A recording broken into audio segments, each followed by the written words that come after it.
আমরা যেহেতু অটোকেডের প্রফেশনাল কাজ নিয়ে কথা বললাম, তো আমাদের বোঝার আসলে বাকি নাই যে আমরা প্রফেশনাল সার্ভিস দেওয়ার জন্য অটোকেডটা শিখতেছি। তো এই প্রফেশনাল সার্ভিস দিতে গেলে আমাদেরকে অবশ্যই কিছু কোড এবং স্ট্যান্ডার্ড ফলো করতে হবে। তো এই কোড আর স্ট্যান্ডার্ড ফলো করতে গেলে আমাদের রিয়েল প্রজেক্ট নিয়ে কাজ করতে হবে, আমাদের অনেক পরিশ্রম করতে হবে, অনেক হার্ড ওয়ার্কিং করতে হবে। প্রথম অবস্থায় ধরতে গেলে আমাদের রিস্ক নিয়ে দরকার বলে ফ্রিতে কাজ করতে হবে, ফ্রিতে কাজ করে কাজ শিখতে হবে। আমি আজকে কোনো কাজ দেখাবো না, আমি আজকে জাস্ট আমার ইচ্ছা ছিল যে প্রথম একটা ডিসকাশন ক্লাস নেই, যে কে কতটুকু জানে বা কতটুকু জানা প্রয়োজন বা বোঝা প্রয়োজন। বা অনেকে আছে বিজ্ঞানার লেভেল থাকতে পারে, আবার কেউ আছে মোটামুটি পারে বা জানে। এই কারণে আর কি ভাবলাম যে প্রথমে ডিসকাশন ক্লাসটা নেই। ডিসকাশন ক্লাস নিলে কিছু কোশ্চেনের অ্যান্সারও দিতে পারবো, অনেকের অনেক কোশ্চেন থাকতে পারে। স্ক্রিন দেখা যাইতেছে কি? দেখা যায়। আচ্ছা।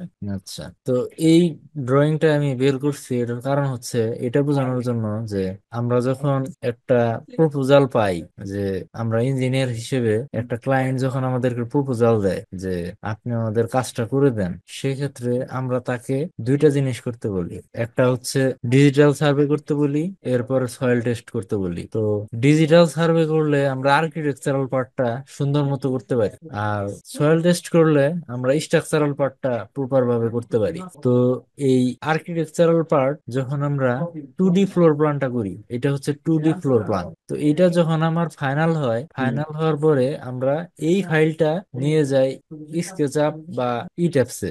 প্রথম আমরা ইট্যাপসে নিয়ে যেতে পারি, ইট্যাপসে নিয়ে গেলে আমরা স্ট্রাকচারাল সলিউশন পাইলাম। এরপর আমরা যখন 3D ভিজুয়ালাইজেশন করি, 3D ভিজুয়ালাইজেশনের মধ্যে আমাদের ফিনিশিং পার্ট আছে, যেমন এক্সটেরিয়র পার্ট আছে, ইন্টেরিয়র পার্ট আছে। আমরা ঠিক এই ফাইলটাই আমরা স্কেচআপ বা রিভিট অথবা 3ds ম্যাক্স, এই তিনটা সফটওয়্যার বা রাইনোস আছে, এখানে ওপেন করতে পারবো। ব্লেন্ডার আছে, সিনেমা 4D আছে, এই যে সফটওয়্যার গুলা, এই সবগুলা সফটওয়্যারে এই জিনিসটা আমরা ইম্পোর্ট হুম। ইম্পোর্ট করার পরে এইটার উপর ভিত্তি করে আমাদের থ্রি ডি ফ্লোর বা এক্সটেরিয়র বা ইন্টেরিয়র পার্টটা আমরা করি এটার উপরই। তার মানে আমার এই জিনিসটা জরুরি, এই জিনিসটা আমার প্রপার হইতে হবে। তার মানে আমাদের ফিল্ড এক্সপিরিয়েন্স থাকতে হবে।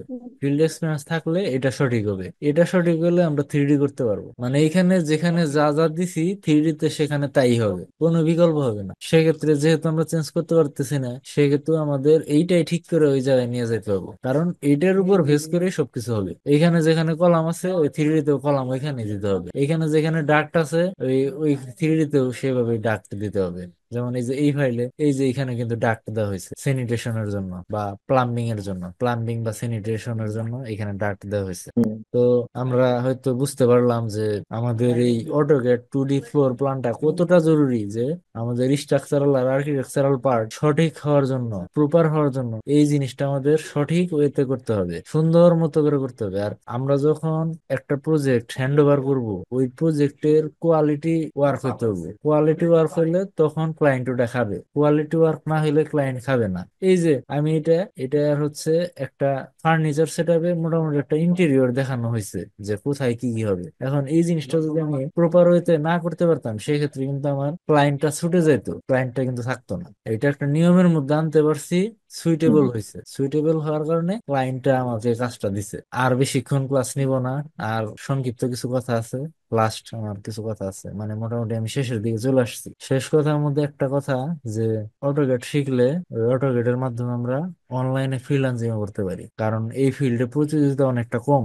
আপওয়ার্ক আছে, ফাইবার আছে, পিপুল পার আওয়ার আছে, ফ্রিল্যান্সার.কম আছে, এগুলাতে প্রতিযোগিতা তুলনামূলক। গ্রাফিক্স ডিজাইনের মধ্যে, এটা আসলে একটা গ্রাফিক্স ডিজাইনের মধ্যে এই পার্টের মধ্যে পড়ে, তো গ্রাফিক্স ডিজাইনের মধ্যে অটোক্যাডে তুলনামূলক প্রতিযোগিতা কম। আমরা চাইলেই যদি একটু এসিওটা শিখি ভালো করে, সেক্ষেত্রে আমরা অনলাইনে ইনকাম করতে পারি খুবই সহজ। মানে আমাদের একটা প্রোফাইল আর একটা গিগ বা বিট বিট করা যেটা বলে, মানে আমরা অনলাইনে যখন আমরা আমাদের প্রোডাক্ট গুলো বিক্রি করব, আমাদের একটা সার্ভিস যে সেল করব, এই জিনিসটা যত আকর্ষণীয়, অ্যাট্রাকটিভ প্লাস এসইও এক্সপার্ট দ্বারা করা হবে, তখন আমরা আমাদের জিনিসগুলা ওই বিদেশি ক্লায়েন্ট বা দেশি ক্লায়েন্ট যারা অনলাইন থেকে সার্ভিস কেনে তাদের কাছে আমরা আমাদের কাজ, আমাদের দক্ষতা, আমাদের স্কিল সেল করতে পারবো। এটাই হচ্ছে আমাদের মূল উদ্দেশ্য, যে আমাদের অটোকেটের ফিউচারটা কি হইতে পারে। আমি মনে করি যে খুবই ভালো একটা ফিউচার যদি আমরা অটোকেট নিয়ে কাজ করি। আর এটার চাহিদা কোনোদিনই শেষ হবে না, সারা জীবন এটার চাহিদা থাকবে, কারণ এটার এই সফটওয়্যারটা এমন ভাবে বানানো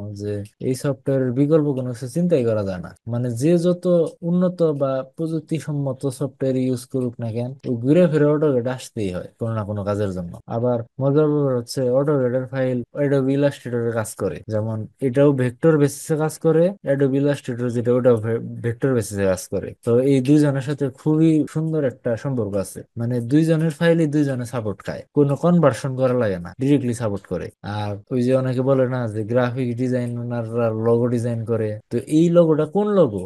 ওই যে আমরা এই যে কোম্পানির ব্যানারে যে মনোগ্রাম গুলা যে দেখতে পাই, ওটাই হচ্ছে লোগো। বা ওই যে টিভি চ্যানেলের যে একটা কোনায় একটা মনোগ্রাম থাকে, ওটাই কিন্তু লোগো। ওই লোগোটা কিন্তু অ্যাডোবি ইলাস্ট্রেটর দিয়ে বানানো। এখন যারা ইলাস্ট্রেটরের কাজ করে তারা যদি জানতো যে অটোক্যাডে ওই জিনিসটা আরো আরামে সহজে বানানো যায়, তারা ইলাস্ট্রেটর চালাইতোই না। আবার এটা সত্য যে ইলাস্ট্রেটরের কিছু কিছু কাজ আছে যেটা অটোক্যাডে করা যায় না, আবার অটোক্যাডে কিছু কিছু কাজ আছে যেটা ইলাস্ট্রেটরে করা যায় না। মানে প্রত্যেকটা জিনিসেরই আলাদা আলাদা কিছু বেনিফিশিয়াল আছেই, বেনিফিট আছেই, আলাদা আলাদা অ্যাডভান্টেজ আছে।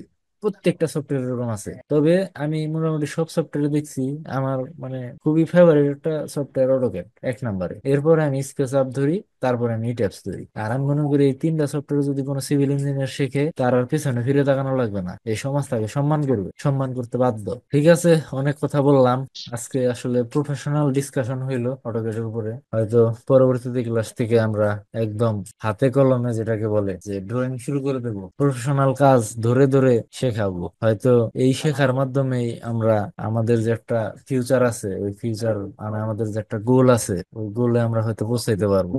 আমরা হয়তো প্রফেশনাল সার্ভিস দিতে পারবো, আমরা হয়তো কর্পোরেট জগতে নিজেদের স্থানটা ধরে রাখতে পারবো। ঠিক আছে, রেকর্ডিং তাহলে বন্ধ করি। ওকে।